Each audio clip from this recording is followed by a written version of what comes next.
Hey hello guys, welcome to bad story. நம்ம சேனல்ல adult movies and web series மட்டும் தாங்க பார்த்துட்டு இருக்கோம். அந்த வரிசையில நம்ம இன்னைக்கு என்ன பார்க்க போறோம்னா, ஹேபிட் மூவி பிரசன்ட்ல வெளிவந்த மிஸ்டர் ஜோர்சின்னு சொல்லிட்டு ஒரு செம்மையான வெப் சீரிஸ் தாங்க பார்க்க போறோம். ஏற்கனவே பார்ட் 1ல இருந்து 2 வரைக்கும் நம்ம சேனல்ல போட்டாச்சுங்க. ஸோ அதை தொடர்ந்து அதோட 3வது பாகம் தான் பார்க்க போறோம். சரி ஓகே கைஸ், இது வரைக்கும் நம்ம சேனல்ல நீங்க சப்ஸ்கிரைப் பண்ணிங்க, அந்த பெல் பட்டன் ஆல் வைங்க. அப்பதான் நான் போடுற வீடியோஸ் எல்லாம் உங்களுக்கு இன்ஸ்டன்டா நோட்டிபிகேஷன்ல காட்டும். வாங்க கைஸ், நம்ம வீடியோக்குள்ள போலாம். நம்ம வெப் சீரிஸோட ஸ்டார்டிங் சீன்ல நம்ம டாக்டரோட கிளினிக் தாங்க காட்டுறாங்க. அங்க பார்த்தனா போன எபிசோட்ல அவரோட வைஃப் வந்திருப்பாருங்க இல்லையா. சோ உள்ள பார்த்தனா டாக்டர் வேற ஒரு பொம்பளைய வச்சு வேற லெவல்ல மேட்டர் பண்ணிட்டு இருப்பாரு. இதே டைம்க்கு வந்த நம்ம ஹீரோயின் என்ன பண்ணுவாங்கன்னா கதவு தட்டுவாங்க. மாமா என்ன பண்றீங்க, கதவு தராங்க அப்படின்னு சொல்லும் போது இப்ப உள்ள இருந்த டாக்டர் முழிக்க ஆரம்பிப்பாரு. ஐயோ என் பொண்டாட்டி வேற வந்துட்டாலே, இப்ப நான் என்ன பண்றதுன்னே தெரியலையே அப்படின்னு முழிக்கும் போது இப்ப இவ என்ன சொல்லுவானா, என்ன மாமா பண்றீங்க, கதவு திறக்கிறீங்களா இல்லைன்னா கதவு உடச்சிட்டு உள்ள வரவா அப்படின்னு சொல்லி கேட்கும் போது, அட கொஞ்ச நேரம் இருமா நான் வந்துடுறேன், ஏன் இவ்வளவு கத்துற அப்படி சொல்லிட்டு இருக்கும்போது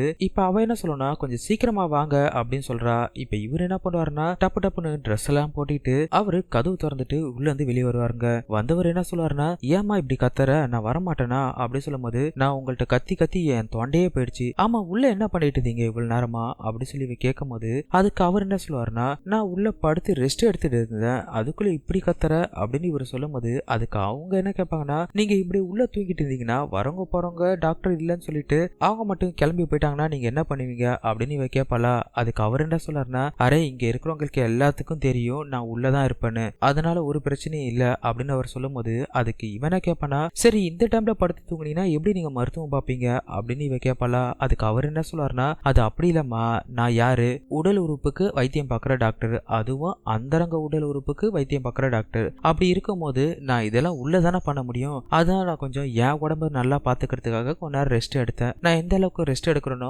அந்த அளவுக்கு என் தண்ணி ரொம்பவும், அதுக்கப்புறம் என் தம்பி வேற லெவல்ல வேலை செய்வான்ல, உனக்காக தானே இவ்வளவு நான் கஷ்டப்படுறேன் அப்படின்னு சொல்லும் போது இப்ப அவ என்ன கேட்பானா, ஓ எனக்காக தான் நீங்க இப்படி பண்ணீங்களா, சரி சரி ஓகே, ஆமா நீ எப்ப வந்த, எதுக்காக வந்த அப்படின்னு சொல்லி கேட்கும் போது, ஏங்க உங்களுக்காக நான் சாப்பாடு எடுத்துட்டு வந்திருக்கேன், சரி வாங்க உள்ள உட்காந்து சாப்பிடலாம் அப்படின்னு இவ சொல்லும் போது அதுக்கு அவர் என்ன சொல்றாருன்னா, அரே உள்ள எல்லாம் வேணாமா நம்ம இங்கே உட்காந்து சாப்பிடலாம் அப்படின்னு சொல்லும் போது, யாராச்சும் கஸ்டமர் வந்தா உங்களுக்கு தொந்தரவா இருக்கும், நம்ம உள்ள போய் உட்காந்து சாப்பிடலாம் வாங்கன்னு சொல்லிட்டு அவரை உள்ள கூட்டிட்டு டப்புன்னு உள்ள போயிடுவாங்க. இவனுக்கு ஒரே பயம், ஏன்னா அந்த பொண்ணு உள்ளதானே இருக்கு, ஐயோ என்ன நடக்கும் போதுன்னு தெரியலையே, கடவுளே என்னை எப்படியாச்சும் காப்பாத்து அப்படின்னு சொல்லிட்டு இப்ப இவனும் உள்ள போறாங்க. உள்ள போன உடனே இப்ப இவன் என்ன பண்ணுவானா, அந்த டேபிள் மேல ஏறி உட்காந்துட்டு வாங்க உட்காந்து சாப்பிடுங்க அப்படின்னு சொல்லுவாளா. உடனே அவன் என்ன பண்ணுவானா அவனும் ஏறி பக்கத்துல உட்காரான். அப்படி உட்காரும் போது இவன் திருன்னு முழிக்கும் போது, ஆமா என்ன திருன்னு முழிக்கிறீங்க அப்படின்னு சொல்லி கேட்கும் போது, சேச்சா அதெல்லாம் எதுவும் இல்ல, சரி ஓபன் பண்ணு அப்படி சொன்னதுக்கு அப்புறம் இப்ப இவளும் ஓபன் பண்ணுவாளா. ஓபன் பண்ணதுக்கு அப்புறம், ஆஹா சப்பாத்தியா எனக்கு ரொம்ப பிடிக்கும் அப்படின்னு சொல்லும் போது இப்ப இவன் என்ன பண்ணுவானா, ஆமா இந்த இடத்துல ஏதோ ஒரு வாசனை வருது அப்படி சொல்லி இவ கேட்பா.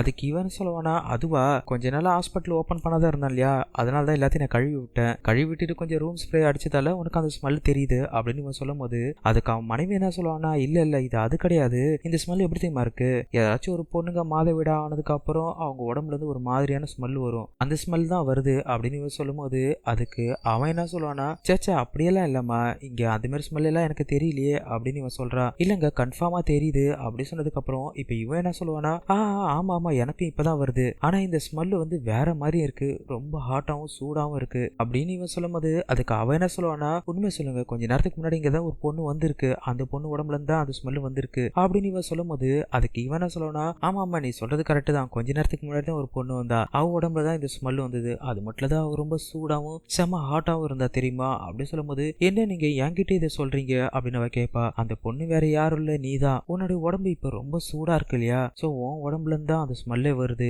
அதை நான் நல்லா ஃபீல் பண்றேன், ஆனா பாரு இந்த ஸ்மெல்லு ஒன்னால கூட ஒன்னிதுன்னு கண்டுபிடிக்க முடியல அப்படி சொல்லும்போது, ஆமாங்க இதனால ஏதாவது பிரச்சனையா அப்படின்னு சொல்லி கேட்பா. அதுக்கு இவன் என்ன சொல்லுவானா, ஆமாமா இது ரொம்ப பெரிய பிரச்சனை, இதுக்கு வியாதிக்கு கூட நல்ல ஒரு பேர் இருக்கு, இந்த வியாதி கிளியர் பண்ணணும்னா நம்ம கண்டிப்பா இதுக்கு மருத்துவம் பண்ணி ஆகணும் அப்படி சொல்லும் போது அதுக்கு அவன் என்ன சொல்லுவானா, மருத்துவமா, ஐயோ எனக்கு மருந்து எல்லாம் வேணாம் அப்படின்னு அவ சொல்லுவா. இதுக்கு மாத்திரை எல்லாம் தேவைப்படாது, இதுக்கு ஊசி போட்டா உடனே சரியாயிடும் அப்படி சொன்னோடனே அவ பயங்கரமா பயப்படுவாளா. ஐயோ ஊசியெல்லாம் எனக்கு வேணாங்க அப்படின்னு அவ சொல்லுவா. இல்ல இது நீ நினைக்கிற மாதிரி இல்ல, இது என்னோட ஊசி, இதை போட்டுன்னு வச்சுக்க உனக்கு உடனே சரியாயிடும் அப்படி சொன்ன உடனே இதுக்கு இவன் என்ன போனா, அப்படியா போனா சீக்கிரமா போடுங்க சொல்லிட்டு டப்புன்னு அந்த ஸ்ட்ரெச்சர்ல உட்காந்தவ வேகமா அவளோட புடவை தூக்குவாளா. இதை பார்த்த டாக்டர் மிரண்டுடும். ஐயோ நிறுத்து, ஏன் இப்படி அவசரப்படுற, இந்த ஊசி இப்ப எல்லாம் போட முடியாது, சாயந்தரம் தான் போடணும் அப்படி சொல்லும் போது, ஏன் இங்க போட்டா என்ன அப்படின்னு அவ கேட்பா. அதுக்கு இவன் என்ன சொல்லனா, என்னமா சொல்ற, நீ என்னை 7 நாள் வச்சு வச்சு செஞ்சதுல என்னோட தண்ணி ஃபுல்லா வத்தி போச்சு. இப்ப நீ நினைச்சாலும் அது எழுந்திருக்காது. நான் என்ன சொல்றேன்னா நீ வீட்டுக்கு போ. நான் என்ன பண்றேன்னா நல்லா சாப்பிட்டு உடம்பு தேத்திட்டு வரேன். வீட்டு வந்ததுக்கு அப்புறம் நான் வேற லெவல்ல செய்யறேன். சரியா இப்ப போறியா அப்படின்னு சொல்லி கேட்டதுக்கு அப்புறம் சரி ஓகேங்க அப்படின்னு சொல்லிட்டு இப்ப அவளும் அந்த ரூம் விட்டு வெளியே வரா. வெளியே வந்ததுக்கு அப்புறம் இவ என்ன சொல்லனா சீக்கிரமா வாங்க நான் உங்களுக்காக காத்திருப்பேன் அப்படின்னு சொல்லிட்டு அவ போனதுக்கு அப்புறம் இப்ப இந்த டாக்டரும் ஐயோ தப்பிச்சேன்டா சாமி அப்படின்னு சொல்லிட்டு இப்ப அவனும் உள்ள போவானா. இப்படியே இந்த சீனை கட் பண்ணிட்டு இப்ப அடுத்த சீனு காட்டுவாங்க. இந்த சீன்ல பார்த்தனா அந்த மோகன் இருப்பான் இல்லையா, அவன் உட்காந்து பேசிட்டு இருப்பாங்க. இந்த சீமா கிட்ட எப்படி நம்ம சொல்லி புரிய வைக்கிறதுன்னு தெரியல. கண்டிப்பா அவளை சொல்லி புரிய வச்சே ஆகணும். அப்பதான் நம்ம டாக்டர் நம்மளுக்கு புது புது பொண்ணுங்களை கொண்டு வந்து விடுவாரு, நம்மளும் நல்லா என்ஜாய் பண்ணலாம் அப்படின்னு சொல்லிட்டு இவர் பேசிட்டே இருக்கும்போது இப்ப அந்த இடத்துக்கு அந்த சீமா வராங்க. அவளை பார்த்த உடனே ஒரு ஷாக் ஆயிடுவாரு. ஷாக் ஆனவரு ஆமா சீமா நீ எப்படி இவ்வளவு தூரம் வந்த அப்படின்னு சொல்லி கேட்கும்போது நான் உனக்காக தான் வந்தேன், ஏன் உனக்கு ஆசையா இல்லையா அப்படின்னு சொல்லி கேட்கும்போது ஐயோ இங்க யாராச்சும் உன்னை பார்த்துட்டாங்கன்னா என்னை பின்னாடியே செய்வாங்க, அதுக்கப்புறம் நான் உன்னை பின்னாடி செய்வோம் பாத்துக்கோ அப்படின்னு சொல்லும்போது உன்னை யார் தடுத்தா நீ செய்ய வேண்டியது தானே அப்படின்னு இவ டபுள் மீனிங்லா பேசுவா. இதை கேட்டோன்னே அவருக்கும் செம மூடாயிடுமா. உடனே இவ என்ன சொல்லுவானா உங்க அப்பா அம்மா பார்த்தானே பெரிய பிரச்சனை ஆயிட போகுது அப்படின்னு அவர் சொல்லும் போது அதுக்கு இவன் என்ன சொல்லுவானா ஏன் அவசகுணமா பேசுற, நானே அவங்களுக்கு தெரியாம வந்திருக்கேன் அப்படின்னு இவன் சொல்லும் போது அதுக்கு அவன் என்ன சொல்லுவானா சரி நம்மள மேட்டர் எல்லாம் நைட் வச்சுப்போம், இப்ப வேணா சொல்லும் போது நைட்டா அதுக்கு வாய்ப்பே கிடையாது, பகல்லையாச்சும் ஏதாச்சும் ஒரு காரணம் சொல்லிட்டு வரேன், நைட்ல வர முடியாது, ஏன் நீ இப்ப பண்ண மாட்டியா அப்படின்னு சொல்லி கேட்ட உடனே இப்ப அவருக்கு மூடாயிடுமா. அதுக்கப்புறம் நான் அவளை அங்கேயே கிஸ் பண்ணி வேற லெவலில் முடித்து வருங்க. இந்த சீன்ஸ் செம ஆட்டாவே இருக்குங்க. அவளை அங்க படுக்க வச்சு மேட்டர் பண்ற சீன்ஸ் எல்லாமே அந்த அளவுக்கு ஆட்டா எடுத்திருப்பாங்க. கிட்டத்தட்ட இந்த சீன்ஸ் ஒரு 10 நிமிஷத்துக்கு மேல இருக்குங்க. அந்த சீமாவை வந்து சோஃபால உட்கார வச்சு இவர் மேலே ஏறி உட்காந்து செய்யற சீன்ஸ் எல்லாம் செம்மையாவே இருக்கும். இப்படி இவங்க 2 பேர் மேட்டர் பண்ணி முடிச்சதுக்கு அப்புறம் இப்ப அடுத்த சீன் தாங்க காட்டுறாங்க.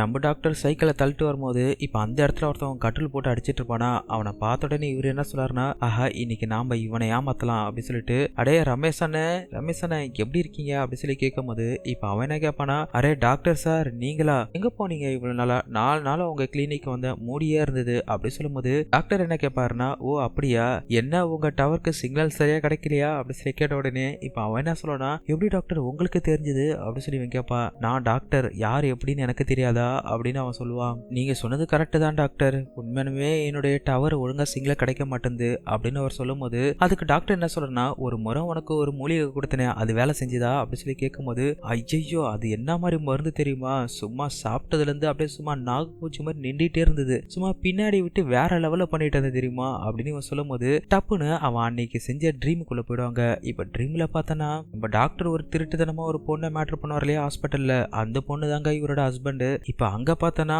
அவர் அவங்க மனைவி வச்சு பண்ற மேட்டர் சின்ஸமே சொல்லவே தேவலங்க, செம அழகா எடுத்திருப்பாங்க, செம ஆட்டாவும் இருக்குங்க. இப்படி இவங்க 2 பேரும் ஒரு 10 நிமிஷத்துக்கு மேல வெறித்தனமா மேட்டர் பண்ணிட்டே இருக்கும் போது இப்ப அந்த பொண்ணுக்கும் இவருக்கு ஒரேடியா முடிஞ்சிருமா. முடிஞ்சதுக்கு அப்புறம் டப்புன்னு பார்த்தனா கனவு விட்டு வெளியே வந்துருவாரு. உடனே அந்த டாக்டர் என்ன கேட்பாருன்னா அரே அண்ணன் என்ன ஆச்சு என்ன கனவா அப்படின்னு சொல்லி கேட்கும் போது அதுவா என்னத்த சொல்றது இப்பதான் என்னால முடிய மாட்டேங்குது, அதான் கொஞ்ச நேரம் கனவு காண்டுட்டு இருந்தேன் அப்படின்னு சொல்லும் போது கவலைப்படாத எதுக்காக நீங்க கவலைப்படுறீங்க, உங்க கனவை நினைவாக்குறதான நான் இருக்கேன், உங்களுக்கு ஒரு செம்மையான மூலிகை வச்சிருக்கேன், அந்த மூலிகை மட்டும் நீங்க சாப்பிட்டீங்கன்னு வச்சுங்களேன் உங்களுக்கு அது சும்மா வேற லெவல்ல நிக்கும் அந்த மூலிகை சாப்பிட்டா அப்படி சொன்ன உடனே அப்படியே டாக்டர் சீக்கிரமா எனக்கு அது கொடுங்களேன் அப்படின்னு சொல்லி அவன் கேட்பான். அதுக்கு அந்த டாக்டர் சொல்றாரு ஏய் பொறு ஏன் அவசரப்படுற, முதல்ல நான் சொல்றது கேளு, அந்த மூலிகை ஒண்ணு நான் பாக்கெட்ல வச்சிடலாம் தெரிய மாட்டேன், அது வந்து நான் கிளினிக்ல போய் செய்யணும், அது உனக்காக பத்தாதுக்கு அந்த மூலிகை ஃப்ரீயாலாம் தர மாட்டேன், அதுக்கு நீ எனக்கு 5000 ரூபாய் தரணும் அப்படி சொன்ன உடனே எது 5000 ரூபானா ரொம்ப அதிகம் டாக்டர், என்கிட்ட அவ்வளவு இல்ல, என்கிட்ட இப்ப இருக்கிறத பார்த்தனா ஒரு 1500 தான் இருக்கு அப்படி சொல்லிட்டு அவன் பாக்கெட்ல இருந்து ஒரு 1200 எடுத்து கொடுப்பாங்க.